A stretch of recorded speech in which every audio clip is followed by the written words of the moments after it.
We're the best friends that can be, my buddy and me. On 98.5 The Sports Hub. Let's go. Good morning, everybody. Good morning. We are Toucher and Hardy, Town Fair Tire Studios, 617-779-0985. You can watch us on YouTube. Subscribe to 98.5 The Sports Hub on YouTube and watch us. But why? Because you get to see John. That's why.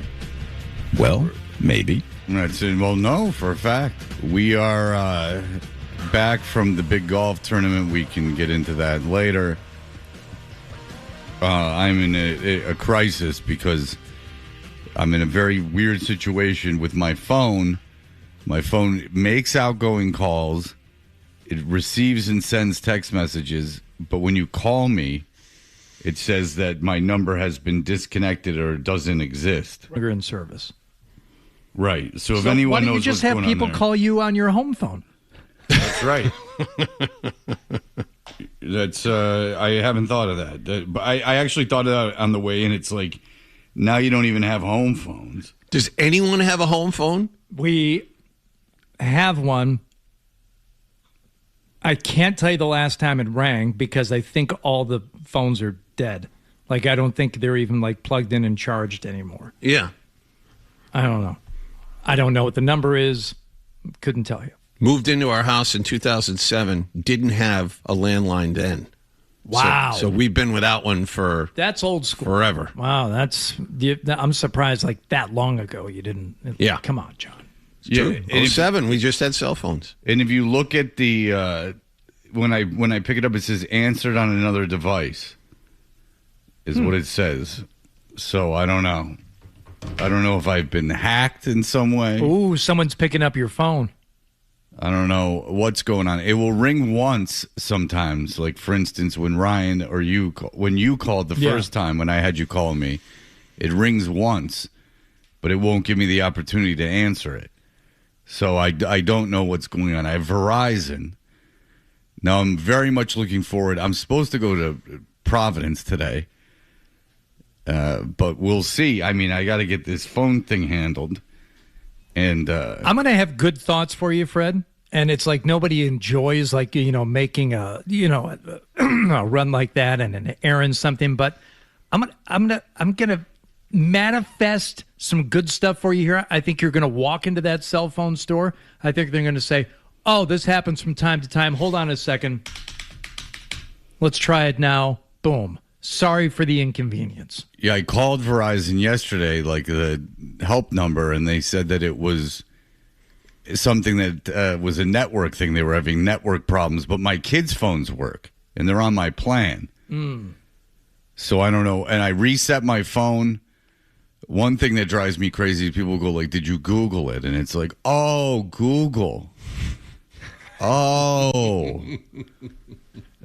Wow, you should start a business where people talk to you and then they go, they call you and they say they're having a problem. And you go, have you Googled it? And they go, oh, that way. But it's very annoying. And normally I wouldn't care. But then when it's happening, then I'm like thinking of all these calls I might be missing. See, you scoff at the notion that, the whole Googling thing would not be the first thing that you would do.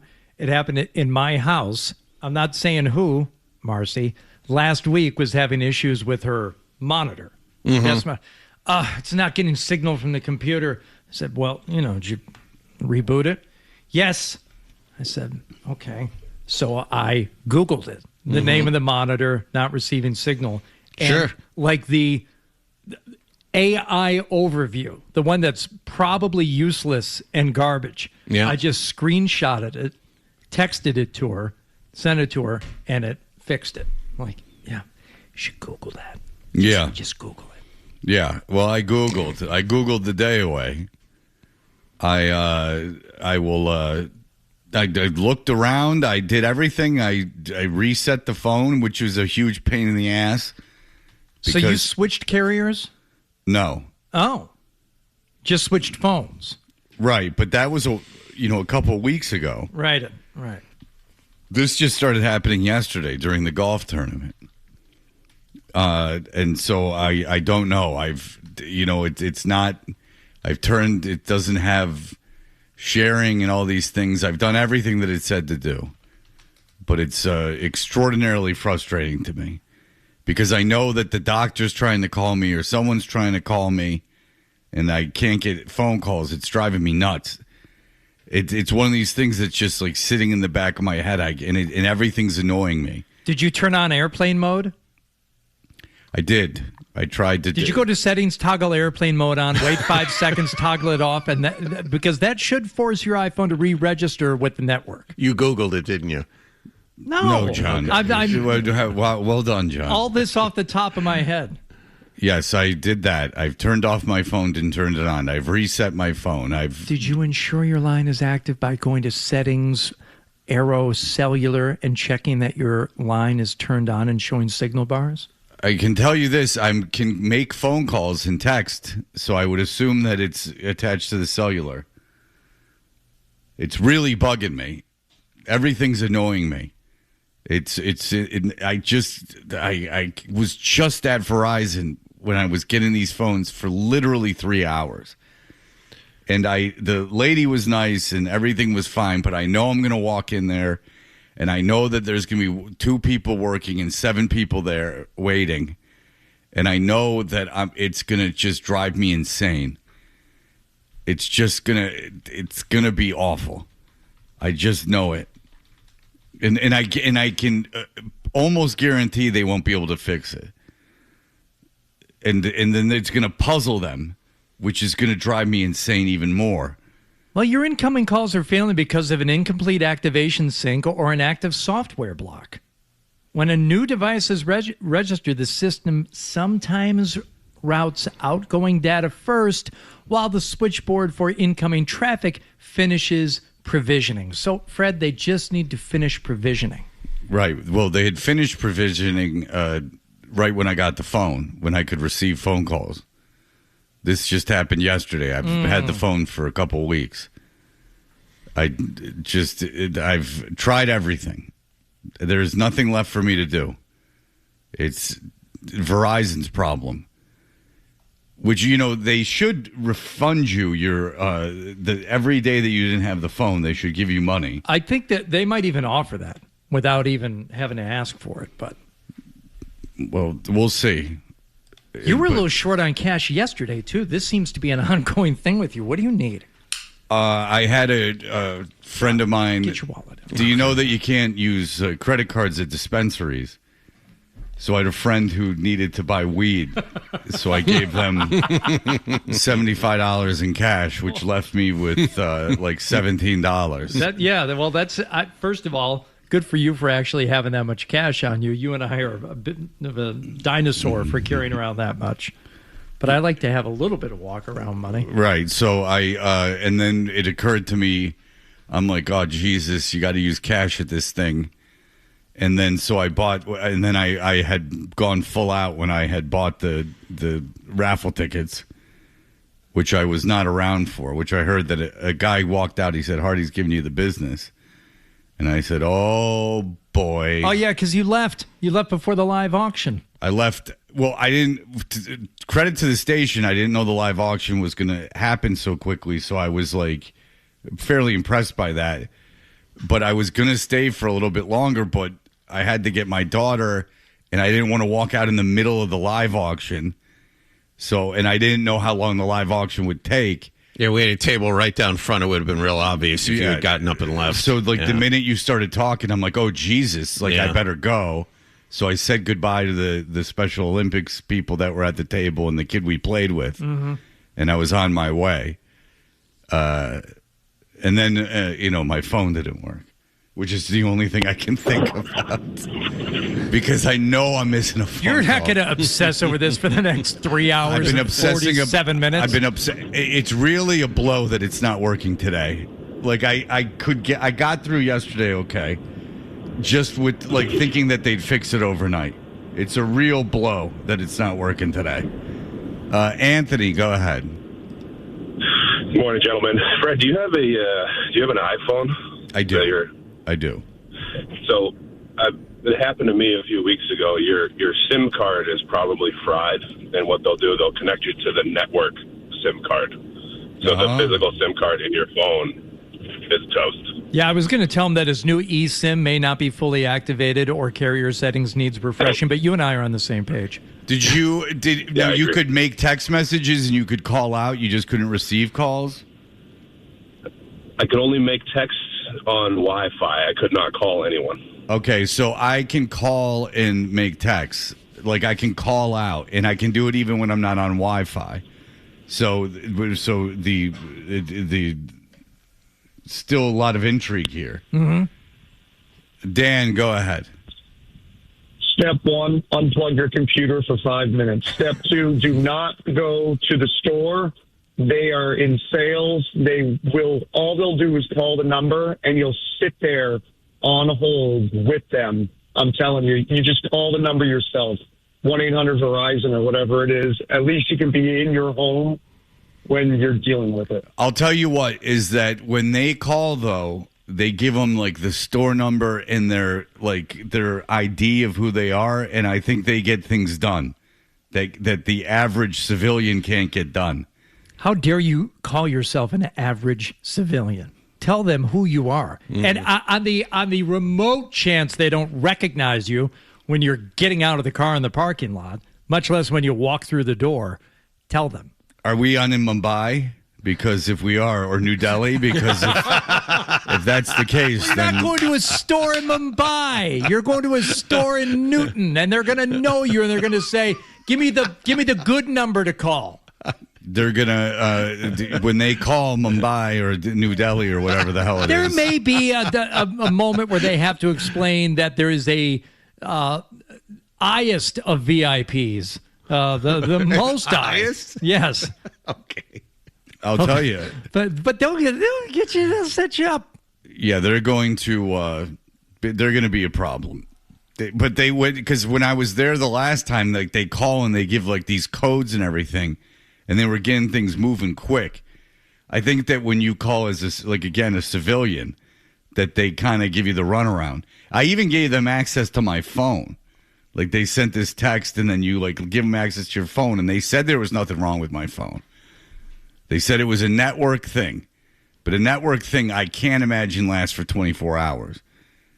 So, in only to my phone, and not to anyone else's phone, and only for incoming calls. Now, the question is, would you rather be able to receive incoming calls and not make outgoing calls, or make outgoing calls and not receive incoming calls? It's a real predicament. It's a quandary. See, I'd like both, but that's not an option in this exercise. I'd rather be able to receive incoming calls and not be able to make a call, as long as I could still send text. Yeah, I was just going to say text message is most important. Because it's only really about the kids. My wife never calls me, so that's not an issue. Yeah. But I just, I'm surprised my son hasn't called yet with something about the dog, wanting to know. Well, that's right. Something about her Karen feeding this morning. Plus, when people call you and they can't, and it says your number's been disconnected, they don't react well to it. They assume that the worst has happened.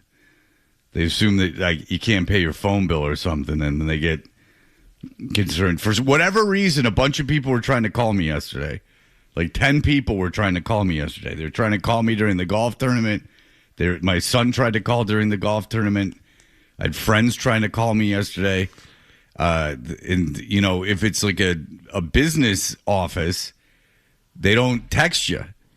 They call you from the office. They don't text you. So that's all going on. My son's getting his car fixed. I've got insurance calling me. I need my phone. I need it. I gotta have it. I gotta be able to. I got it. The phone needs to be able to ring to me. I hate to be a bossy pants, but I need Verizon to let the phone ring to me. When do you have to be in Providence today? So the game starts at 2:30. That didn't help, John. But just seeing if there was enough time. Yeah.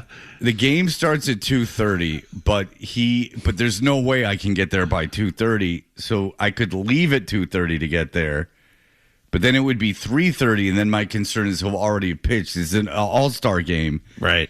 So I don't know when he's going to pitch. Like, I don't know if he's going to start. I don't know if he's going to be the last pitcher. I mean, I'm positive he is going to pitch because I don't think they'd go, hey, you made this team, come down to Providence, and then, just sit here. They got to get there at 11, and they play the game at 2:30. Let's find out if Louth is coming into the office today, and if he's not, you can just have him go, and he can, like FaceTime you and give you all the information. A, he would love it, and B, it's on the chance that you end up at that Verizon store for 4 or 5 hours today and can't make it. Well, that's the thing is that if I go to the Verizon store when I leave here and I'm there for a couple hours, I'm not going to Providence, which is going to piss off Milo, and I don't know. Maybe you skip the nap today. Well, that's happening regardless. I was just going to say, I think that's already off the table. Yeah, that's. But I got to get my daughter. So, I got to get my daughter and then take. So I got to get my daughter a little early from school, but I can't get my daughter at 1:30 from school. So this is just the way it is. I mean, I suppose my daughter could walk home, but you have that conversation with her.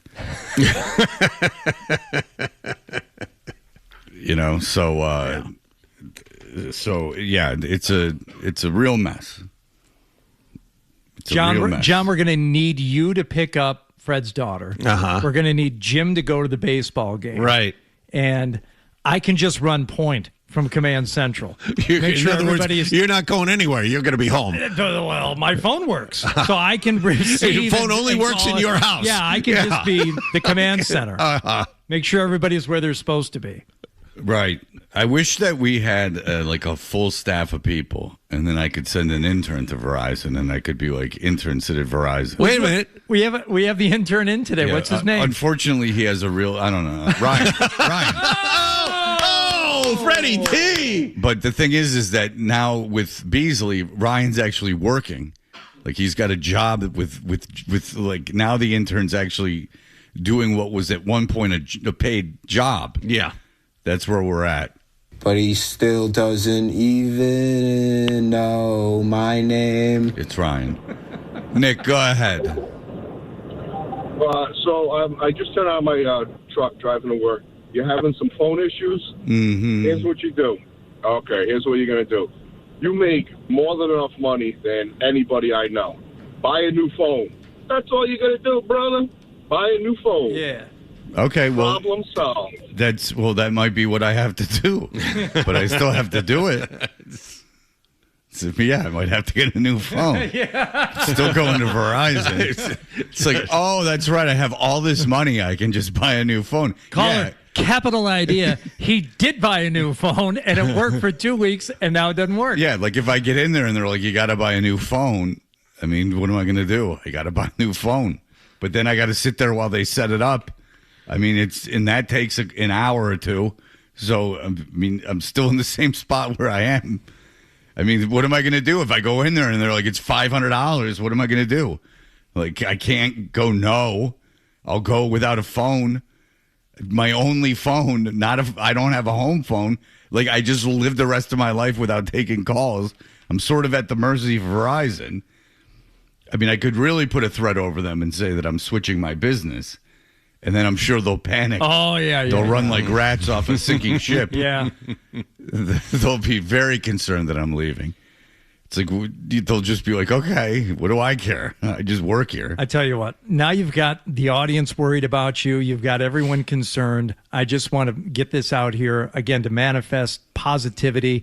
Fred's going to figure this out. He's going to work it out, and he's going to end up having a great day. And he probably won't. Oh, don't do that. I'm going to just go on Ryan, not Isaac. That covers you for him and all future interns, too. You don't have to worry about names. It also puts him in his place. Yeah. It goes Isaac, number one, and then Tyler Milliken's cousin and Ryan far behind.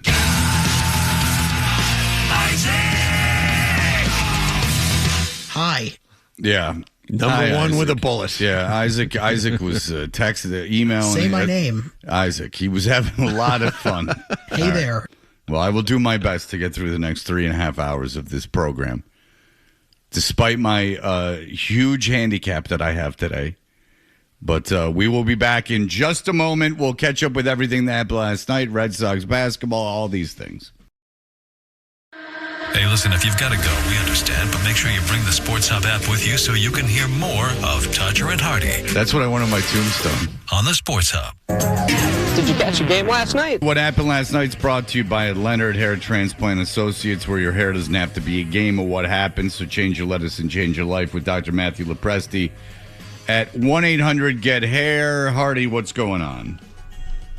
We had Game 3 of the NBA Finals last night as the Knicks took the first two in San Antonio. Back home, what was the final get-in price for those tickets last night, John? A little over $4,000. It had spiked. It was like $11,000 48 hours ago. But Fred, like you've always said, the price comes down on game day. So around $4,500. Yeah, I guess when Trump announced that he was going to the game because of all the security measures and everything, the market fell off. Yeah. Like a lot, because they were blockading 4 blocks around Madison Square Garden.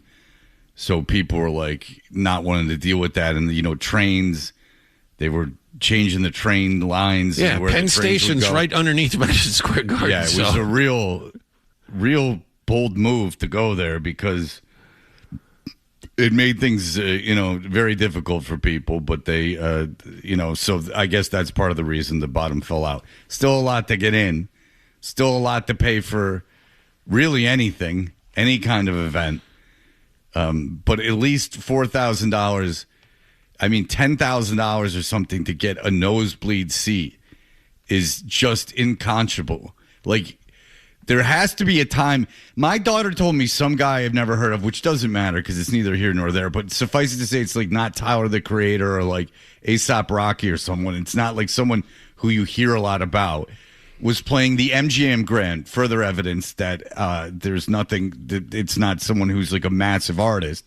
And she said that tickets are $1,000 to sit to stand on the floor. Now, she could be wrong, but at least it was somewhat believable. World Cup tickets are like $5,000 face value. It's ridiculous. I don't understand how the market is. I read an article. A guy was saying he grew up in Detroit, and this was a national article. He grew up in the Athletic. He grew up in Detroit, and that he went to the finals in early 90s for $25. And or no, it was in the late 90s. It was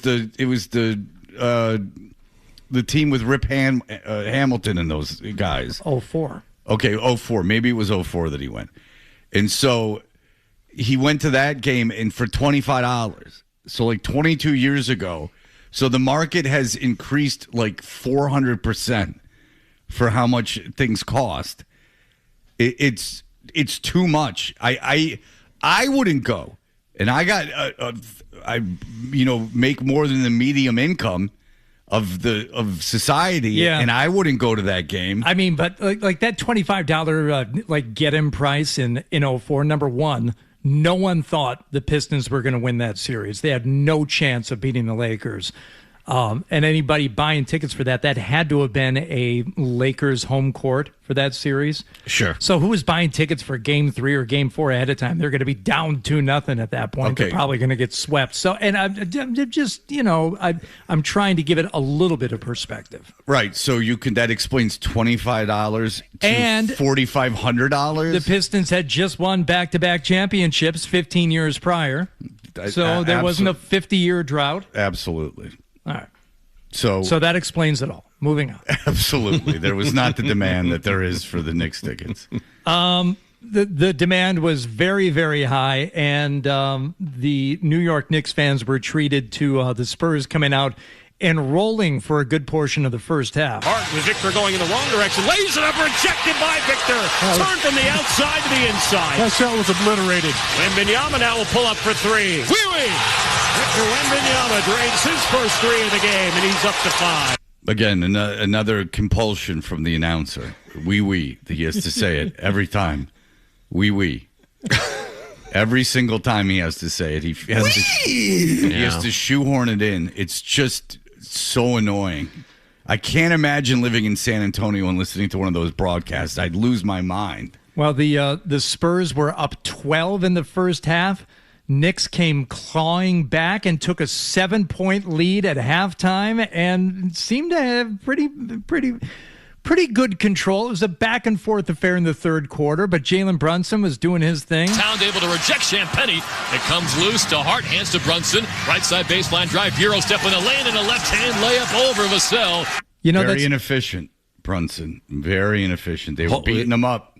A lot of the series. Victor Wembanyama basically spiked him in the middle of the floor, and they didn't call anything. Yeah. I mean, he went over and, took his hand on Brunson's head and threw him aside. No call. And it was obviously a foul, but, I mean, everyone's acting like after the game, they were acting like that somehow was complicit in the outcome of the game, and you're just like, well, he got pushed in the head. That's a foul. Yeah. And, a technical foul, but they didn't call it. Okay. Yeah. I mean, big deal. He didn't, break his jaw. I mean, he pushed his head. It was obviously a foul. Bad on the officials. But it was very early in the game and had no direct impact on the outcome. But you're going to hear about that for 48 hours. Believe me. Look at this. Yeah. Yes. He fouled him. Of course. It happened. Yeah, we'll get to Mike Brown here in a moment talking about the free throw disparity in the second half last night. He was unhappy. My favorite physical altercation of the game last night, I think it was Alvarado after the Knicks scored a basket. Got the ball as it came through the net, and Luke Kornet was in the game at that point. And tried to get the ball and push through him. And Alvarado goes to the ground, and he stands up, and he comes running at Kornet, and tried to push him really hard, and Kornet took maybe half a step back. What are you doing? I'm a big lug who's out here to cover. Little man, just run back down the floor. Yeah, Victor, you're good. I'm really impressed actually with the Spurs and the way they have to handle Wembanyama and the way they give him his time. But it's no big deal. He's leaving the game. It's every one of these games, every possession matters. It's no, it's time for Victor to come out and get in there, Luke. It's so amazing. The temptation with a guy like that is to play him 44 minutes. I know. Especially when you have Luke Kornet backing him up. You know what I'm saying? He did play 39 minutes last night, but still, when he leaves the floor, it's so startling because, no other player, it's immediately apparent when he's not out there. Where's the 7.5-foot guy? Yeah. So let's go to the fourth quarter here. Speaking of Wembanyama. Left wing, Victor. Trying to cross up Towns, back out to Castle, back to Victor, left side, 13 to shoot. Victor isolates here with Towns, goes to work. Victor down to the left block, rushes off Towns, puts it in, count the basket and the foul. And one for Victor Wembanyama. And by the way, the shooting for both teams fourth quarter last night, horrific. Yeah. They were horrific. At this point, New York was 0 for 9 on their three-point attempts. I believe the Spurs were 0 for 5 on their three-point attempts in the fourth quarter. At this point, coming down late, Knicks desperately needing a field goal. Right wing McBride. Far corner Anunoby defended by Wembanyama. Couple of pump fakes. Now he'll launch the three. And connects. OG Anunoby has 8 points in the last 3 minutes. And the Knicks lead by 5. Anunoby showed up last night. He was really good. And it's a good thing he did, too, because Brunson had no help for most of the game. I mean, the great thing about the Knicks is they spread things out. Brunson's their leader, but they get contributions from a lot of different guys. And Karl Anthony Towns, for all the talking he does, massive no-show for him last night. Did not play well for long periods of time. So Anunoby at least showed up, 28 points. He looked really good, but didn't get a lot of help. I think that may have been the wrong cut there I just played because the Knicks did not lead by 5 at that point. So my apologies. But as they came down the stretch, the number of reviews that were going going on in this group. Yeah. I was watching. Most famous arena in the world. I was watching catch up. I could not stay for the end of the game. So Right, I did the same thing this morning. And watched it this morning. Yeah. And, like, when you're able to fast forward through them, it's not as mind-numbing. It had to have been absolutely insufferable. Well, $100,000 for courtside seats. You want everyone to get it right. You want to have time to sit and contemplate what's you don't going want the on. game to rocket by. You want to feel like you've been there and spent the money on something, that took a while. Yeah. So like a good nice, for you guys. like a nice extra inning baseball game. That's what you get. But And you want to start it at 8:45 too, which is good for everyone on the East Coast. That's right. Perfect by the NBA. So I got to enjoy it by fast forwarding through a lot of that. And that's what we ended up with, a 115-111 win by the Spurs. They take game 3 and essentially ruin everyone's night in New York. Who fantastic. Had spent, a combined millions of dollars to be in that arena last night. And maybe even better, screwing up everybody who spent even more money for tickets for Game 4, expecting they were going to be in New York at MSG for the sweep and the raising of the trophy and the celebration. Not happening. I think we had this conversation last year, but like New York obviously is a very cosmopolitan city. It's not by any means a podunk town. It's the opposite. It's the definition of not being that. And the Knicks fans in particular act very small time.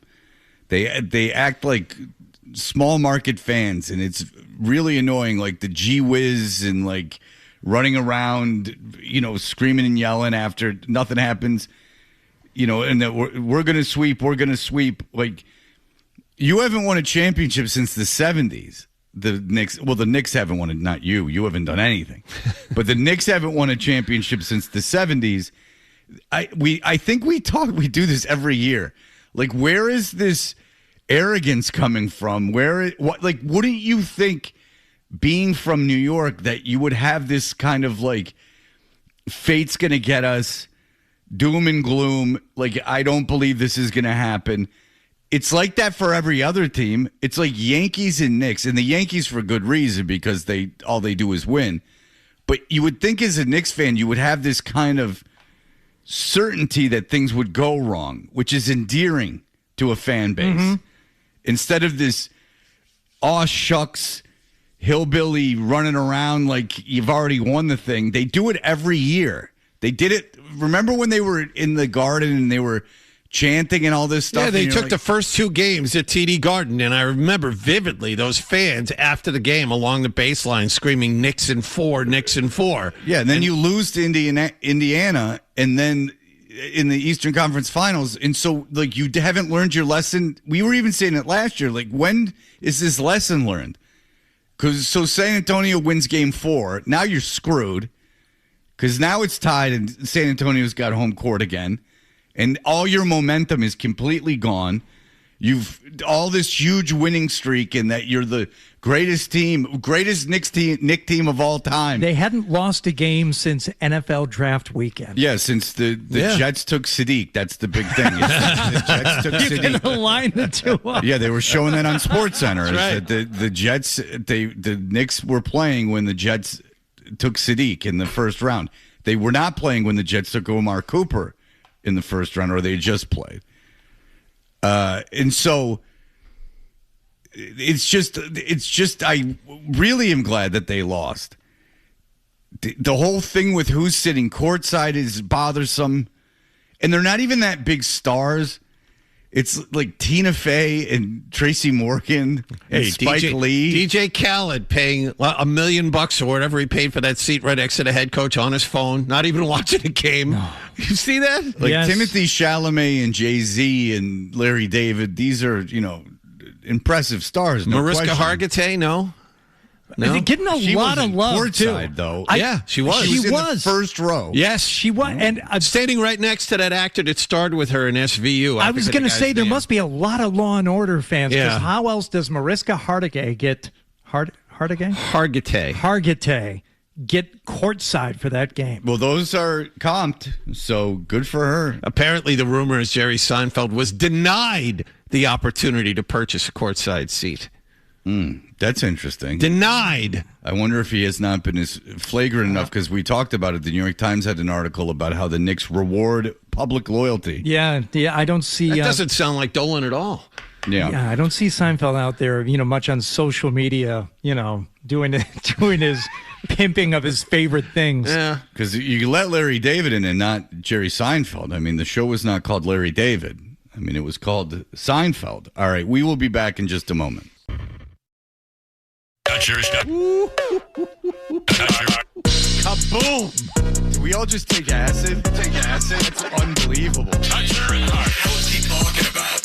Like you, Fred. I'm not worried. The Sports Hub. Just one more thing. I said we would get to Mike Brown's thoughts about the officiating last night, and here's what he had to say about the disparities specifically in the fourth quarter last night. There were opportunities for fouls to be called to at least try to even the free throws out. To go 24 free throw attempts in a second half, that's 48 for the game if you think about it the way that they called that second half, compared to 8.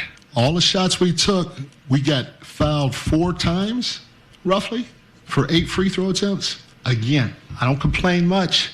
I never thought I'd see that in an NBA Finals game, and I saw it tonight. That's tough to overcome when you're playing against a great team. Didn't the Knicks have more free throws than San Antonio in the first half? We're talking about the second half. I know. You want to talk about evening things out. We're talking about 24 to 8, and 24 is more than 8. You're right. There's no arguing simple math. Brown was actually pretty good. He at the beginning of that, he gives credit to the Spurs. He's like, they're a great team, they're great players, and maybe we committed all of those fouls, but they fouled us too, and it was being called one way, not the other. So just think about that win, though. I mean, you're a young team. Most of those guys have never been at this point before. You're in that atmosphere. The president's in the building actively rooting against you, and you come up and win the game down 2-0. It's a pretty impressive win. Well, and especially at the beginning, it was the Knicks that were tight. So that seemed like home court. Yeah. Was a disadvantage for the Knicks yesterday. I think the game started with, 3 missed field goal attempts for the Knicks? I mean, they were missing on both ends to start that game. But, that's how the Spurs jumped out to their early lead, or what helped them. The Red Sox did not jump out to an early lead last night in Tampa. First one to Yandy on the way. Swinging a high, deep drive left field. That is way back there. He jumped on that one, and it is gone. Been a big problem for Connolly early. That's the 12th home run he's allowed. Yandy Diaz can flat hit. That's number 12 for him. 1-0 Tampa Bay. First pitch, bottom of the first. Bam. It's in the seats. Tampa going nuts. Kaboom. Yeah. Marcelo Mayer says, I got this. Excuse me, Meyer. 2-1 swinging a high fly ball. He torches this one to right field. Back, and that ball's gone. It's out of here. Get the insurance money. It's been torched. Just talking about he needs to hit the ball harder. No more evidence. No more DNA. It's all ashes. The murder has been covered up. It's been torched. What was the lounge in Goodfellas? They lit the match? The Tahiti Lounge, what was it? I don't know. Yeah. All right, and the game would end in a 1-1 tie. Oh, no. Tampa Bay scored again. Swing and through the hole for a base hit. That'll chase in Slater, and that'll put Tampa Bay in front 2-1. Aranda with a clean single, his 45th RBI. Sweet. Yeah, they would add an insurance run and take that first of 3 in Tampa, 3-1. I don't know what they're talking about with this Red Sox offense. They were electric last night. Electric. 4 hits, 5 base runners. Meyer got on base twice. The rest of the lineup got on base 3 times. I was watching Red Sox Yankees after golf at the golf course on Sunday. And everyone wanted to turn on the golf tournament. You just got done playing golf. Want to watch golf? No. I want to watch something more boring. Two people wanted to watch Red Sox Yankees. And we're like, come on, what are we doing? Like, no. There's like, they got 2 on with 1 out. I said, guarantee they leave them stranded. I guarantee they leave them stranded. How much do you want to bet? I'll bet you $1 million. It's not happening. Double play. Yeah. And they're like, now can we turn on the golf, please? Yeah. Sounds right. Yeah. So there you go. I wonder, I guess Jared Carabas is saying that they're going to fire Breslow before the trade deadline, which I'd get to it now. And because the idea is that if you really can't have Breslow go through this trade deadline if you're not keeping him on as the GM. For obvious reasons, you have to have a plan in place. And if you got to sell, you're not winning with this team. Like you absolutely have to sell. You have to look at the future of this organization. And if you fire Breslow, then you can say, all right, look, his method didn't work. We're acknowledging that. And we have to get what we can right now because you're carrying around an old-ass closer that everyone wants. So, what the hell's the point of keeping him? They're doing all sorts of weird, dumb things. Apparently, they're taking calls on Chapman and Slayton and Whitlock as 2 setup guys, but they don't want to trade them right now. Apparently, they have a surplus of catching. They're more than willing to trade catchers. And I'm looking at a post from Tim Healy last night, which says, quote, via a source, the Red Sox are not considering firing Craig Breslow. Okay. Which makes no sense to me whatsoever. Right. So, if you fire him in the offseason, good job. Again, because you've just it's like when the Jets let Idzik do the draft and then fired him right after the draft. It's if you do that, it's just so incompetent because there's why wouldn't you want to have a long-term plan in place when you decide what you're going to do, whether you're buying, selling, standing pat? And why would you stand pat under any circumstances, given the age of Whitlock and Chapman? Why wouldn't you give someone especially Chapman, who is probably going to be the best reliever again this year? His ERA, he's been phenomenal again. Now it's lost because the team is terrible, but Aroldis Chapman could get you a lot. In return. Yes, they could get you a lot. And I don't know why you'd hang on to these guys if you can move them and get something in return, except you're trying to just keep up appearances because you're in the wild card race in quotations so's everyone else. And everyone else, I like Detroit's chances, even if they trade Skubal, just as an example of someone who's in the vicinity of where you are, very low in the wild card standings. I like their chances with their pitching and the ability, even if they move Skubal, they're not going to trade him just for a bunch of kids that aren't going to play right away. They'll get something in return. They'll get somebody in return, an outfielder certainly, or a pitcher that can come in right away. This is just an example. I like their chances of running off a streak way better than yours. Yeah. There's nothing.